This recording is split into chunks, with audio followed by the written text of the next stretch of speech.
نحمده ونصلي على رسوله الكريم أما بعد فأعوذ بالله من الشيطان الرجيم بسم الله الرحمن الرحيم إن الله يأمر بالعدل والإحسان وإيتاء ذي القربى وينهى عن الفحشاء والمنكر والبغي يعظكم لعلكم تذكرون سبحان ربك رب العزة عما يصفون وسلام على المرسلين والحمد لله رب العالمين اللهم صل على سيدنا ومولانا محمد وعلى آل سيدنا ومولانا محمد وبارك وسلم ثم صل عليه.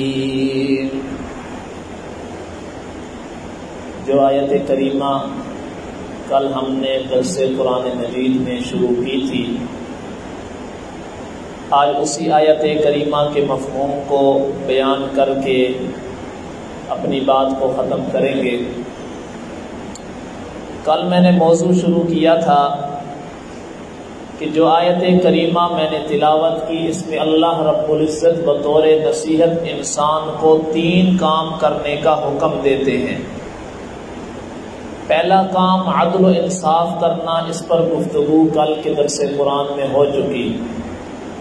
آج دوسرا کام کہ اللہ رب العزت بطور نصیحت انسان کو احسان کرنے کا حکم دیتے ہیں.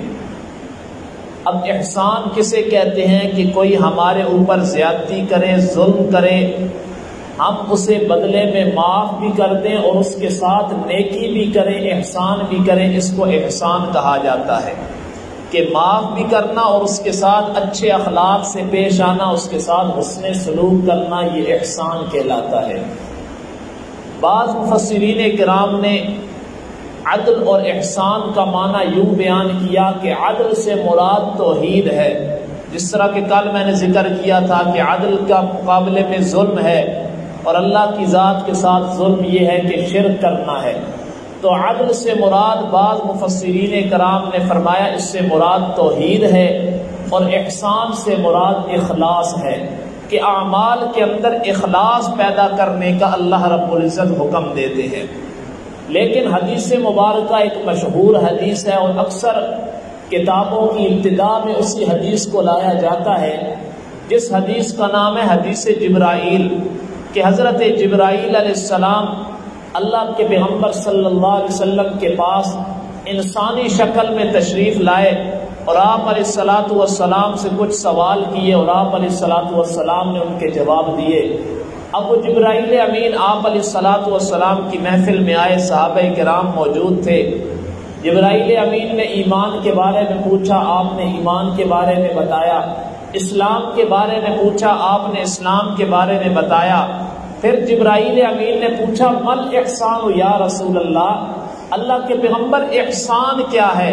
تو آپ علیہ الصلاۃ والسلام نے فرمایا ان تعبد اللہ کأنک تراہ، تو اللہ کی عبادت اس نظریے سے کر کے گویا تو اللہ کو دیکھ رہا ہے. فإن لم تکن تراہ فإنہ یراک، اگر تجھے نماز پڑھتے ہوئے عبادت کرتے ہوئے تیرا یہ نظریہ نہیں بنتا کہ تو اللہ کو دیکھ رہا ہے، کم از کم پھر اتنا تو یقین کر لے کہ وہ اللہ تجھے دیکھ رہا ہے. یہ ہے احسان کا معنی جو پیغمبر علیہ الصلاۃ والسلام نے اپنی حدیث مبارکہ میں بیان کیا. اب یہ ایسا مفہوم بیان کیا اللہ کے پیغمبر نے، اگر ہم اس مفہوم کو اپنے ذہن میں بٹھا لیں تو ہمارا معاشرہ بہت سی برائیوں سے بچ جائے گا. مثال کے طور پر ایک مثال دے کر اپنی بات کو آگے بڑھاؤں گا. مثال کے طور پر رزق حلال کمانا یہ عبادت ہے. ایک انسان دودھ کا کاروبار کرتا ہے، اب وہ دودھ کے اندر پانی ملانے لگے، اگر اس کے ذہن میں احسان کا معنی پتہ ہوگا تو وہ سمجھے گا کہ یہ میں رزق حلال کمانا چاہتا ہوں اور یہ عبادت ہے. پھر وہ ڈر جائے گا کہ وہ اللہ مجھے دیکھ رہا ہے، تو پھر وہ دودھ کے اندر پانی کی ملاوٹ نہیں کرے گا۔ اسی طرح ہم اگر سارے معاشرے میں یہ ذہن بنا لیں کہ ہم اللہ کی عبادت کرتے ہیں، اس ذہن کے ساتھ اگر ہم اللہ کی عبادت کریں کہ ہم اللہ کو دیکھ رہے ہیں، اور اگر یہ نظریہ نہ بن سکے تو کم از کم اتنا تو ہر وقت خیال میں ہونا چاہیے کہ وہ اللہ ہمیں دیکھ رہا ہے، تو ہمارا معاشرہ بہت سی برائیوں سے بچ جائے گا۔ تو دوسرا اللہ رب العزت نے اس آیت کریمہ میں ہمیں احسان کرنے کا حکم دیا ہے، اور تیسرے نمبر پر وَإِيتَاءِ ذِي الْقُرْبَى، قریبی رشتہ داروں کے ساتھ حسن سلوک کرنا، صلہ رحمی کرنا، اس کا اللہ رب العزت نے حکم دیا ہے۔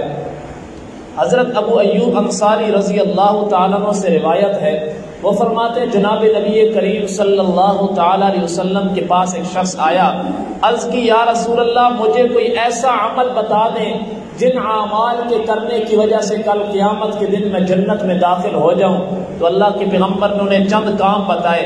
اللہ کے پیغمبر نے فرمایا ایک تو یہ ہے کہ اللہ کی عبادت کر، اللہ کے ساتھ کسی کو شریک نہ کر، نماز قائم کر، زکوٰۃ ادا کر، اور پانچویں نمبر پر اللہ کے پیغمبر نے فرمایا رشتہ داروں کے ساتھ صلہ رحمی کرو۔ یہ ایسے اعمال ہیں جن کے کرنے کی وجہ سے اللہ کل قیامت کے دن انسان کو جنت میں داخل کریں گے۔ اسی طرح ایک حدیث مبارکہ ہے، روایت کرنے والے حضرت عاصم رضی اللہ تعالیٰ عنہ ہیں، وہ فرماتے ہیں اللہ کے پیغمبر فرماتے ہیں من سرہ ان یدفع، جو آدمی یہ چاہتا ہے کہ وہ بری موت سے بچ جائے، کہ موت کا وقت آئے اور اچھی حالت میں اس کی موت ہو، فَلْيَصِلْ رَحِمَهُ، اسے چاہیے کہ وہ اپنے رشتہ داروں کے ساتھ صلہ رحمی کرے۔ جو آدمی یہ چاہتا ہے کہ بری موت سے وہ بچ جائے تو اسے چاہیے کہ رشتہ داروں کے ساتھ صلہ رحمی کرے۔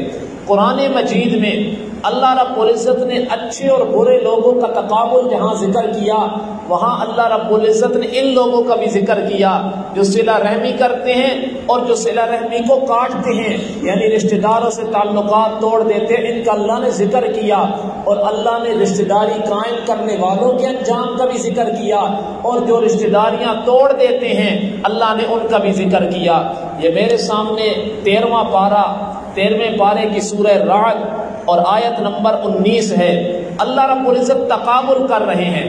اللہ فرماتے ہیں افمن یعلم، کیا بلا وہ شخص جو جانتا ہے انما انزل الیک من ربک الحق کمن هو اعمی، یہ کتاب اللہ کی طرف سے نازل کی گئی ہے، کمن هو اعمی، کیا یہ اس شخص کی طرح ہو سکتا ہے جو اندھا ہے، حق دیکھنے سے اندھا ہے، قرآن کو نہیں مانتا۔ اب ایک وہ شخص ہے جو کتاب کو مانتا ہے، اور دوسرا وہ شخص ہے جو کتاب کو نہیں مانتا۔ اللہ فرماتے ہیں ایمان والو تم ہی فیصلہ کرو، کیا یہ دونوں شخص برابر ہو سکتے ہیں؟ اللہ فرماتے ہیں ہرگز برابر نہیں ہو سکتے۔ انما یتذکر اولو الالباب، نہیں سوائے اس کے اس قرآن سے نصیحت حاصل کرتے ہیں عقل والے۔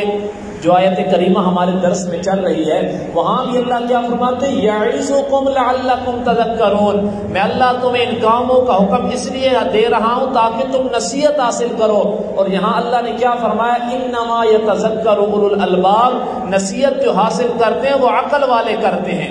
اب عقل والے کون ہیں اس کو بھی اللہ نے قرآن میں ذکر کیا۔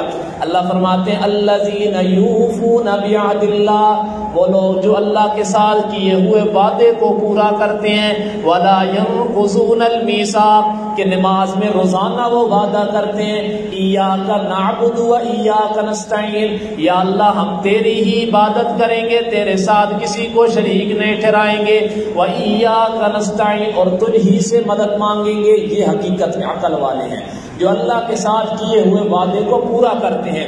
چلتے چلتے آگے اللہ فرماتے ہیں والذین یصلون ما امر اللہ، وہ لوگ جو صلہ رحمی کرتے ہیں، ملاتے ہیں اس چیز کو جس کا اللہ نے حکم دیا یہ کہ ملایا جائے، یعنی رشتہ داروں کے ساتھ صلہ رحمی کرتے ہیں۔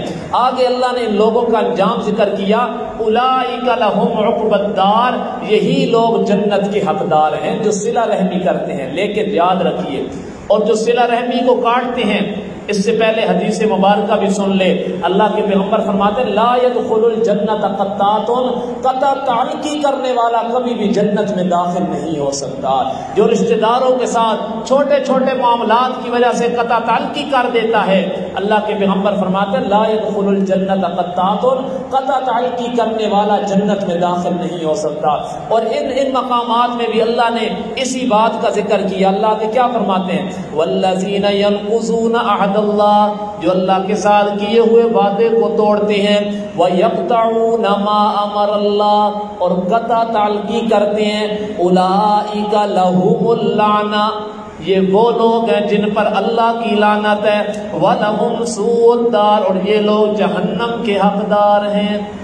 توجہ کریں، جو اللہ نے حکم دیا نا کہ رشتہ داروں کے ساتھ صلہ رحمی کرنا ہے، وہ اتنا اہم معاملہ ہے کہ اللہ فرماتا ہے جو صلہ رحمی کرتے ہیں وہ جنت کے حقدار ہیں، اور جو قطع تعلقی کرتے ہیں وہ جہنم کے حقدار ہیں، اور میں رب کی لعنت کے مستحق ہو جاتے ہیں۔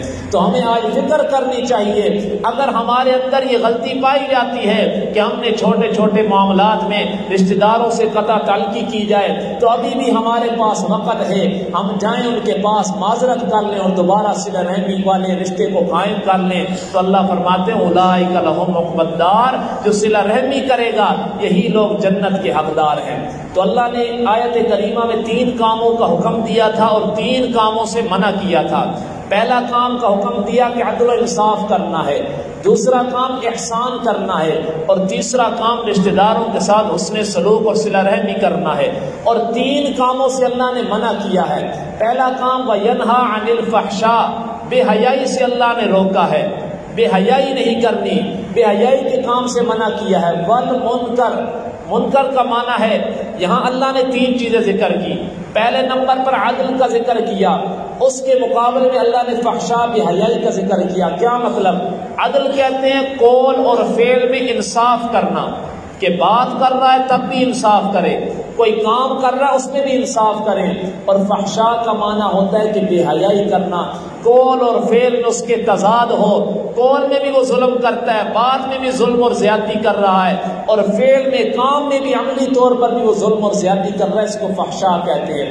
تو اللہ نے پہلے عدل کا حکم دیا، اس کے مقابلے میں فحشاء بے حیائی سے روک دیا ہے۔